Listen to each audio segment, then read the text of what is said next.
Hi students, इस video में हम देखेंगे क्लास 12th का रसायन विज्ञान भाग सेकेंड। इसमें चैप्टर का नाम है एल्डिहाइड, कीटोन एवं कार्बोक्सिलिक अम्ल।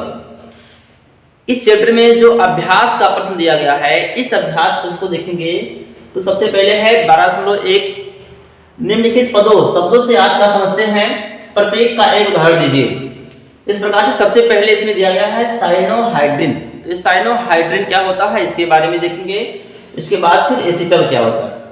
तो सबसे पहले जो देखेंगे साइनोहाइड्रिन, साइनो जैसा कि नाम ही है, साइनो का मतलब साइनाइड ग्रुप और हाइड्रिन का मतलब हाइड्रॉक्सिल ग्रुप। तो ऐसा यौगिक जिसमें साइनाइड और हाइड्रॉक्सिल दोनों हो, ऐसे को कहा जाता है साइनोहाइड्रिन। लेकिन दोनों साइनाइड भी और हाइड्रॉक्सिल भी एक ही कार्बन पर होना चाहिए, जैसे कि यहां पर है। इसका लैंग्वेज है एल्डिहाइड तथा कीटोन HCl हाइड्रोजन साइनाइड से अभिक्रिया करके साइनोहाइड्रिन देते हैं। शुद्ध HCl के साथ अभिक्रिया धीमी होती है, इसलिए इसमें क्षार मिलाया जाता है। यह अभिक्रिया अगर शुद्ध HCl लेंगे तो सिलो होगा। इस अभिक्रिया को तेज करने के लिए इसमें क्षार मिला दिया जाता है। HCl इसका नाम है हाइड्रोजन साइनाइड।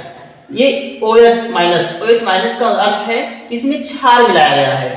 तो HCl OH- यानी कि क्षार से अभिक्रिया करके ये बना लेता है Cl-। यह एक नाभिक रागी है। Cl- एक न्यूक्लियोफाइल है। तो न्यूक्लियोफाइल बन गया, ये स्ट्रॉन्ग न्यूक्लियोफाइल है। अब पहले इसमें क्षार इसीलिए मिलाए हैं ताकि इसमें आसानी से जल्दी से स्ट्रॉन्ग न्यूक्लियोफाइल बन जाए। तो जो Cl- है ये न्यूक्लियोफाइल यानी कि नाभिक रागी है। ये नाभिक रागी Cl- ये जो कार्बोनिल का कार्बन है इस पर अटैक करेगा। इस ऑक्सीजन पर थोड़ा सा नेगेटिव चार्ज होगा और यहाँ पर थोड़ा सा पॉजिटिव चार्ज आ जाएगा। ये बांड छोड़ा गया है। ये एल्डिहाइड हो सकता है तथा कीटोन भी हो सकता है, दोनों में से कोई भी हो सकता है। यहाँ लिखा गया है एल्डिहाइड तथा कीटोन। तो चाहे आप एल्डिहाइड ले सकते हैं या कीटोन ले सकते हैं।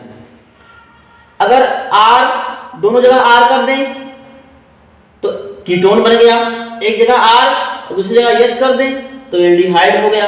तो ये एल्डिहाइड हो सकता है तथा कीटोन भी हो सकता है।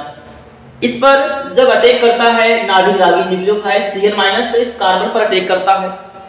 ये Cl- इस कार्बन पर अटैक करेगा तो यहाँ पर जो इसके पास नेगेटिव चार्ज है ये सेमी नेगेटिव है, पूरा एक बांड इसके ऊपर आ जाएगा, इसके ऊपर पूरा नेगेटिव चार्ज हो जाएगा, जैसे इस यहाँ पर दिखाया गया है।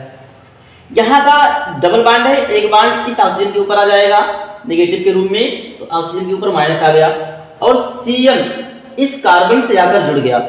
इस कार्बन के पास 4 बांड था, जिसमें से 2 यहाँ पर और एक जो ऑक्सीजन था ये डबल बांड से जुड़ा हुआ था। अब ये डबल बांड सिंगल बांड के रूप में ही हो गया और यहाँ का एक बांड इसके ऊपर माइनस के रूप में आ गया और Cl भी जाकर इसी कार्बन से जुड़ गया। तो इस कार्बन के पास अब 4 सिंगल बांड होंगे। तो इस कार्बन का जो संकरण होगा वो sp3 संकरण होगा। कार्बन का संकरण sp3 होगा। ये चतुष्फलकीय मध्यवर्ती बनता है, चतुष्फलकीय मध्यवर्ती बनेगा। इसके बाद एक ये माइनस है, O माइनस ये H ग्रहण कर लेता है H+ को पकड़ देगा और H+ पकड़ने के बाद ग्रहण करने के बाद ये बन जाएगा OH। तो एक ही कार्बन पर यहाँ पर Cl भी है और OH भी है, तो ऐसे को कहा जाता है साइनोहाइड्रिन। एक ही कार्बन पर Cl भी उपस्थित है और OH भी उपस्थित है, तो ऐसे को कहा जाता है साइनोहाइड्रिन। अगर यहाँ पर एल्डिहाइड लिए हो तो RR, HH, RH कुछ भी हो सकता है। अगर R है यहाँ पर R लिए हो तो कीटोन हो जाएगा। अगर यहाँ पर R यहाँ पर S लिए हो तो एल्डिहाइड हो जाएगा। दोनों जगह S ले लो तो भी एल्डिहाइड हो जाएगा, फॉर्मेल्डिहाइड हो जाएगा यहाँ पर। तो ये अभिक्रिया साइनोहाइड्रिन बनाने का था। इसमें बहुत ही आसान अभिक्रिया है। साइनोहाइड्रिन, साइनो का मतलब साइनाइड और हाइड्रिन का मतलब हाइड्रॉक्सिल ग्रुप। तो ऐसा यौगिक जिसमें साइनाइड भी हो और हाइड्रॉक्सिल भी हो साइनोहाइड्रिन कहा जाता है, लेकिन एक ही कार्बन पर उपस्थित हो, तो इसको साइनोहाइड्रिन कहते हैं। दूसरा है एसीटल। एसीटल ये एल्डिहाइड से ही बना है। एसीटल एल्डिहाइड से बनता है। जेम डाई एल्काक्सी यौगिक को एसीटल कहते हैं। जेम डाई एल्काक्सी का अर्थ है कि एक ही कार्बन जेम का अर्थ है कि एक ही कार्बन, और डाई एल्काक्सी यानी कि दो एल्काक्सी समूह। एल्काक्सी का अर्थ है R O, जल बन जाएगा और यहाँ पर डबल बॉन्ड बन जाएगा। इस कार्बन और इस कार्बन अल्फा बीटा कार्बन के बीच में डबल बॉन्ड बन जाएगा, तो ये अल्फा बीटा अनसैचुरेटेड एल्डिहाइड बन गया। तो ये अंत में ये उत्पाद बन जाता है, इसका नाम है ब्यूट-2-ईन। नंबरिंग करें तो यहाँ से ये पहला कार्बन है, दूसरा कार्बन है, तीसरा, चौथा। दूसरा और तीसरे के बीच में डबल बॉन्ड यानी कि स्टार्ट से नंबरिंग करें यहाँ से तो दूसरे कार्बन पर डबल बॉन्ड लग गया। तो ब्यूट क्योंकि 4 कार्बन है, 2 ईनल, ईन यानी कि डबल बॉन्ड भी है, अल आ गया, इसे चाहे ईनल कहो या कहीं कहीं लिखा देता है इनैल, तो ईनल या इनेल ये एल या अल एल्डिहाइड के लिए आता है, और ईन आ गया डबल बॉन्ड के लिए। तो 2 ईन यानी कि 2 नंबर पर ईन है, और एल या अल कहो तो अल का मतलब है एल्डिहाइड, तो एल्डिहाइड है और डबल बॉन्ड भी है, तो इसका नाम है ब्यूट-2-ईनेल। ये था एल्डोल। अब यहाँ पर आप अगर एल्डिहाइड ले रहे हो तो एल्डोल बनेगा।